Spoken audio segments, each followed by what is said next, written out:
But this is not normal. Check it out for yourself. As you can see, an anonymous fan is making vague threats towards Caitlin Clark, and an anonymous WNBA player not only endorsed the threat by liking it, she also replied to the threat by saying, "Girl, that's real. We keep it 100." Watch that body language. Watch the tone. That's not just analysis. That's genuine frustration from someone who's been tracking this pattern for months. And he's about to break down something the WNBA desperately hopes you won't notice. Because what happened with Tiffany Hayes isn't just one isolated incident. It's proof of a double standard so blatant, so undeniable, that even the league's own slogans have become punchlines. So let's talk about what the WNBA actually means when they say no space for hate. Do you guys remember this? Do you guys remember this? The no space for hate thing that the WNBA did? WNBA unveils no space for hate platform for season-long community impact. So much for that. So much for that. Take a look at this here. The WNBA's no space for hate policy applies to every player except Caitlin Clark. Tiffany Hayes is publicly encouraging her friends to attack Caitlin Clark, and there's been no response from either you or the WNBPA. Suspend Tiffany Hayes immediately at WNBA, at WNBPA, at Tip Hayes. May 2024. The WNBA launches their No Space for Hate platform with all the usual fanfare, press releases, social media campaigns, the whole production. It's positioned as a season-long community impact initiative. A statement that the league protects its players from harassment and threats. Noble goal, right? Except there's a problem. The policy apparently comes with an asterisk, a massive glaring asterisk that reads, unless the target is Caitlin Clark. Because here's what actually happened. Golden State Valkyries player Tiffany Hayes got into it with Clark during a game on Saturday. Fever won 90-82. Clark was back after missing one game with a back injury, and tensions ran high.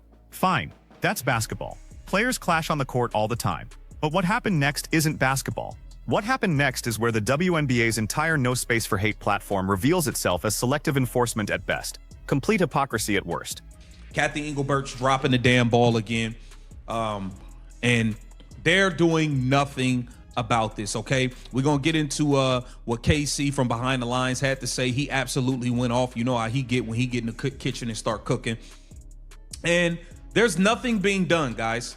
There's absolutely nothing being done about this because the WNBA whole no space for hate thing does apply for everyone except Caitlin Clark. You can hate her, you can wish people, you can incite people to attack her in everyday life. You can do all of those things, but you can't do that with anyone else, or else it is a huge, huge issue.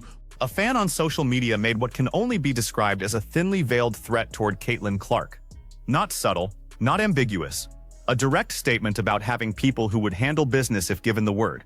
Now, if you're the WNBA and you've spent months promoting your zero-tolerance policy on hate and threats, this is exactly the moment your policy exists for. This is the test case. This is where you prove the No Space for Hate slogan means something. So what did Tiffany Hayes do? She liked the comment. Then she replied, "Girl, that's real. We keep it 1, honey." Let that sink in for a second. A WNBA player, bound by the league's conduct policies, publicly endorsed a fan's offer to inflict violence on another player. Not just any player. The player who single-handedly dragged this league into mainstream relevance. The player whose jersey sales account for half the league's merchandise revenue. The player whose games are the only reason most people can even name 3 WNBA teams. Probably so. But here's the problem for the WNBA. You have set a precedent against this kind of discourse. Remember last year when the WNBA launched their latest doofus slogan, "No space for hate, no space for hate. We are a league of feminine love." Exactly. Y'all pushed the no space for hate thing. That is hate. That is hate. You guys aren't even holding to the thing that you guys put out. Remember last year when the WNBA investigated fans of the Indiana Fever because Angel Reese claimed to be the victim of mythical racism? They launched a full investigation into the Fever fan base, also known as the only fan base keeping this turd afloat. Now here's where it gets really interesting. Remember last season? Angel Reese claimed she heard racist slurs from Indiana Fever fans. Claimed, no video evidence, no audio evidence, nothing concrete. But the WNBA launched a full investigation anyway. They went after the Fever fan base, the only fan base that's actually keeping the league financially viable, and conducted what amounted to a witch hunt looking for phantom racism. They found nothing. Of course they found nothing, because there was nothing to find. But the precedent was set. The message was clear. We will investigate even unsubstantiated claims if they involve our protected players. We will take allegations seriously. We will demonstrate that player safety matters. Except apparently, it only matters for some players. Because when there's actual evidence, actual screenshots, actual public endorsement of threats against Caitlin Clark, the response from Commissioner Cathy Engelbert and the WNBA front office is deafening silence. No investigation, no statement, not even a phone call to Tiffany Hayes asking her to delete the comment. Nothing. Radio silence. And that tells you everything you need to know about how the WNBA actually views its biggest star. Of course, they didn't find a damn thing, but the precedent has been set. The WNBA front office, they have promised we will keep our players safe. We protect our players from any and all criticism. This dump of a league doesn't want their players to be criticized, much less vaguely threatened. So, what are they going to do about this threat to Caitlin Clark? Better yet, how would the WNBA handle this situation if the roles were reversed? Exactly. We had a full investigation launched over fake noises. There was a full investigation on that. It was an ongoing thing. Now, if Caitlin Clark fans would have done this and Caitlin Clark would have did what Tiffany Hayes did, it would have been a race thing. It would have been a whole war. It would have been a lot. Let's run a thought experiment here, because this contrast is important. Imagine for a moment that the roles were reversed. Imagine a Caitlin Clark fan made a threatening comment about Tiffany Hayes. Something like, "I got cousins in rural Iowa who will handle this situation." Vague threat, rural imagery, the whole package. And then imagine Caitlin Clark liked that comment and replied, "Thanks for having my back. Appreciate the support." What happens next? We all know exactly what happens next. ESPN runs it as breaking news within the hour. Every WNBA player with a social media account is posting statements about how threatened they feel, how this represents a pattern of racism and intimidation, how the league needs to do more to protect black players from hostile fan bases.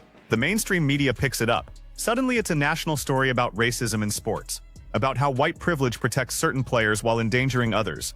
The WNBA launches an immediate investigation. They track down the fan's IP address, possibly involve law enforcement, definitely issue public statements condemning the threat and promising accountability. Caitlin Clark gets fined, maybe suspended. She's forced to issue a public apology, sensitivity training, the whole performance, and it dominates sports coverage for a week minimum.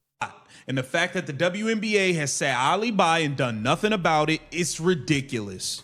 Let's pretend for a second that an angry group of Caitlin Clark fans, or as WNBA players prefer to call them, an angry group of racists.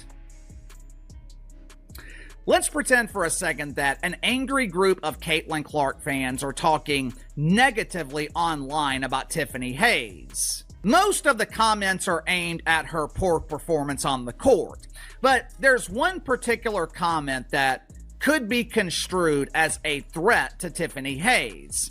"Hey, Kate, I got some cousins in the backwoods of Iowa. They'll ride their tractors down at dawn, and your darn tootin' will handle business. You just let me know, you hear?"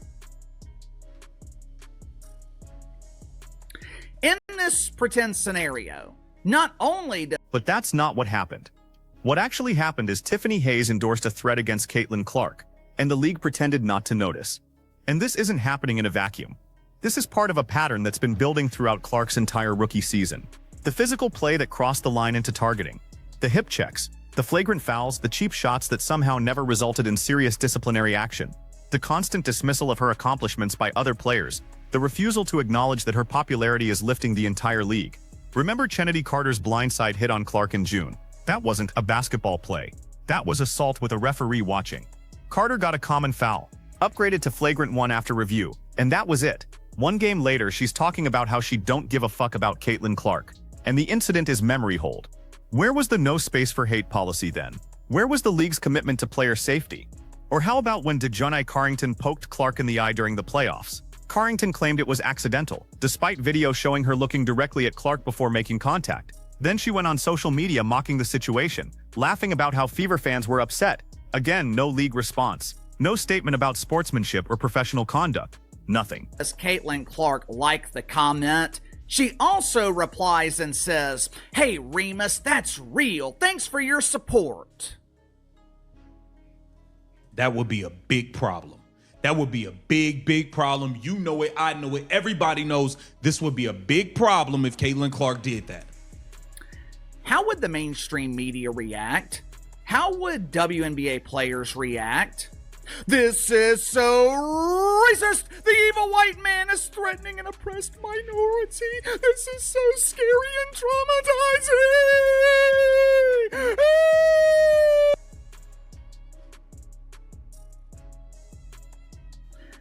The WNBA would launch an investigation. They would track down the IP address, and the diversity deputies would be knocking on his front door with a warrant for violating the woke commandments. The pattern is undeniable at this point. Caitlin Clark exists outside the protection of league policies. She's simultaneously the most valuable asset the WNBA has ever had, and the player they're least willing to defend. And it's not hard to figure out why. The existing WNBA player base, the veterans who've been grinding in empty arenas for a decade, they resent her. They resent that a rookie achieved in one season what they couldn't accomplish in entire careers. They resent that fans care more about Clark's assists than their championships. They resent that her presence exposes how unwatchable the league was before she arrived. And the WNBA leadership, rather than managing that resentment, rather than telling their veterans this is good for everyone, her success means bigger contracts for all of you, they've chosen appeasement. They've chosen to let Clark absorb the jealousy and the cheap shots and the threats, because protecting her would mean admitting she's special. And admitting she's special would mean acknowledging that the league needed saving, that the product wasn't good enough. That 15 years of "we just need more marketing" was a lie, covering up a fundamental lack of compelling basketball. So instead we get this: selective enforcement of conduct policies. A no space for hate campaign that apparently has a "unless it's Caitlin Clark" exemption written in invisible ink at the bottom. A commissioner who can't figure out how to protect her most marketable asset without alienating the players who generate zero revenue. But that is a pretend scenario. The question is, how is the WNBA going to handle this very real scenario? Now, you got to remember, there are a lot of Caitlin Clark fans who believe that she is being targeted by jealous WNBA players. Yep. For normal people, this doesn't make sense. Why would you want to butcher the cash cow? Why would you want to turn the golden goose into the polished turd? But during her rookie season, WNBA players were blinded by jealousy, and there were several instances where they were overly physical with the Great White Hope. Last year, the WNBA claimed that they would not tolerate threatening comments made about their players. Now, again, do I think this threat is serious? No. But the claims of fake racism against Caitlin Clark fans, that wasn't serious either. And the WNBA investigated those even though we all knew they were fake. Man, he's cooking, man. Make sure you go over there behind the line. KC is over there cooking, man. I'm telling you, there would be a full-on investigation if this were the other way around. Cathy Engelbert dropped the ball. WNBA dropped the ball. They are doing nothing about this Tiffany Hayes situation. Get down in the comments. Let me know. Here's what makes this particularly short-sighted from a business perspective. The WNBA just finished its most-watched season in over 2 decades. Attendance records were shattered across the league. Merchandise sales hit all-time highs. Multiple playoff games exceeded 1 million viewers, something that seemed impossible just 18 months ago. And all of that, every single bit of that growth, traces back to one player. Not entirely because of her, but she's the catalyst. She's the reason casual sports fans started paying attention. She's the gateway that brought new audiences who then discovered other players worth watching. But that growth is fragile. It's built on the novelty of Clark's arrival, on the curiosity about whether she could translate her college success to the pros. She did, emphatically. And that kept people engaged through her rookie season. But what happens in year 2? What happens when the novelty wears off, and retention depends on whether fans genuinely enjoy watching WNBA basketball? That's when the league needs Clark to be happy, engaged, and committed to being the face of the sport. That's when they need her doing interviews, building storylines, giving fans reasons to stay invested. Instead, they're alienating her. They're teaching her that the league won't protect her, that her safety matters less than appeasing jealous veterans, that she's valued as a revenue source but not as a person. And Clark is smart enough to see it. She's already been more guarded with media as the season progressed. She's already pulling back from the openness that made her so marketable in college. The WNBA is actively destroying the very qualities that make their biggest star valuable. And they're doing it to avoid uncomfortable conversations about merit and jealousy. For that, take a look at this here. The WNBA's no space for hate policy applies to every player except Caitlin Clark. Tiffany Hayes is publicly encouraging her friends to attack Caitlin Clark, and there's been no response from either you or the WNBPA. Suspend Tiffany Hayes immediately at WNBA, at WNBPA, at Tip Hayes. Cathy Engelbert's dropping the damn ball again, and they're doing nothing about this. Let's be specific about what the league should have done here. The moment those screenshots of Tiffany Hayes endorsing threats against Clark started circulating, the WNBA should have issued a statement. Something like, "We're aware of social media posts involving one of our players that appear to endorse threats of violence against another player. This is unacceptable and violates our conduct policies. We're investigating and will take appropriate action." Basic crisis management. Acknowledge the issue, affirm your values, promise accountability. Then they should have contacted Hayes directly. Explain that regardless of her personal feelings about Clark, publicly endorsing fan threats creates liability for the league and puts both players in danger. Given her the opportunity to delete the posts and issue an apology. If she refused, issue a fine. Not a massive fine, not a suspension, just enough to establish that the conduct policy actually means something. Make it clear that no space for hate applies to everyone, including threats against players other veterans don't like. Finally, reach out to Clark privately.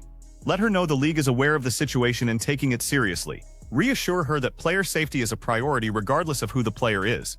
Basic human decency. Basic employee relations. The kind of thing any functional organization does when one employee publicly endorses threats against another employee. None of that happened. The WNBA did exactly nothing, and that nothing speaks volumes about their priorities. So here's what this means going forward. The WNBA has now established, through their inaction, that their conduct policies are negotiable. That no space for hate is a marketing slogan, not an enforceable standard. That some players are protected classes, while others are acceptable targets. And once you establish that precedent, once you make it clear that rules apply differently depending on who's involved, the next time the league tries to discipline someone for social media conduct, that person's defense writes itself. You didn't discipline Tiffany Hayes for endorsing threats against Caitlin Clark, so clearly this policy isn't actually enforced. The next time they launch an investigation into fan behavior, the response is obvious. You investigated phantom racism against Angel Reese, but ignored documented threats against Caitlin Clark. So clearly these investigations are political, not principled. Every future action gets judged against this precedent, and the precedent is damning. But beyond the policy implications, beyond the legal liability, beyond the optics, there's a human element here that the WNBA seems determined to ignore. Caitlin Clark is 22 years old. She's been dealing with this kind of targeted hostility since her junior year at Iowa, when her success made her a lightning rod for every bad faith criticism people could manufacture. She handled it with remarkable grace throughout college, stayed focused on basketball, let her play do the talking. But there's a limit to how much anyone should be expected to absorb, especially when the organization that's supposed to protect you makes it clear they won't. Think about what message this sends to Clark. We'll profit from your popularity. We'll use your name to sell tickets and merchandise. We'll put your face on our marketing materials. But when players target you physically, we'll look the other way. When they endorse fan threats against you, we'll stay silent. When they mock you on social media, we'll pretend not to notice. You're valuable to us as a commodity, but not valuable enough to defend as a person. That's the message. That's what the WNBA's silence communicates. And here's the thing about talented people who feel unsupported by their organizations. They leave. Maybe not immediately, maybe not dramatically, but they disengage. They do the minimum required by their contract and nothing more. They stop being ambassadors and start being employees. They give you their labor but not their passion, and in entertainment industries, that distinction is everything.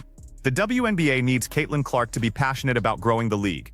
They need her to care about the WNBA's success beyond her paycheck. And every incident like this, every moment of selective enforcement and obvious double standards, pushes her further toward this is just a job territory. The Tiffany Hayes situation isn't just about one player endorsing one threat. It's about what that endorsement represents and what the league's non-response reveals. It's about a pattern of allowing veteran players to target the league's biggest star without consequences. It's about a commissioner who seems more concerned with not offending the old guard than with protecting the future of the league. It's about the gap between the WNBA's public messaging about inclusivity and safety and their actual willingness to enforce those standards when it's politically inconvenient. And it's about the fundamental question of whether the WNBA actually wants to grow into a major professional sports league, or whether they're content being a niche product that caters to a small, insular fan base that resents mainstream attention. Because you can't have it both ways. You can't court Caitlin Clark's fans with one hand while allowing your players to antagonize her with the other. You can't build a no space for hate platform and then selectively ignore hate when it's directed at the wrong person. You can't claim to value player safety while demonstrating through your actions that some players' safety matters more than others. The WNBA is at a crossroads right now. They've got momentum for the first time in their history. They've got mainstream attention, growing viewership, and a star who could carry the league for the next decade if they handle this correctly. But they're squandering it. They're letting petty jealousies and political calculations undermine their own success. They're teaching their most valuable asset that she can't count on them for basic professional support. Cathy Engelbert needs to decide what kind of commissioner she wants to be. Does she want to be remembered as the person who presided over the WNBA's breakthrough into mainstream relevance? Or does she want to be remembered as the person who had a generational talent fall into her lap and fumbled it because she couldn't navigate the politics of veteran resentment? Because right now she's tracking toward the latter. Right now, her legacy is looking like a case study in organizational dysfunction, in letting the perfect be the enemy of the good, in prioritizing short-term peace over long-term growth. The solution here isn't complicated. Enforce your policies consistently. Protect all your players equally. Stop treating Caitlin Clark like an acceptable target just because some veterans are jealous of her success. Acknowledge that her popularity is good for everyone in the league, including the players who resent her, because rising tides lift all boats. Have the difficult conversations about merit and marketability, instead of pretending everyone contributes equally when the revenue numbers clearly show otherwise. But most important,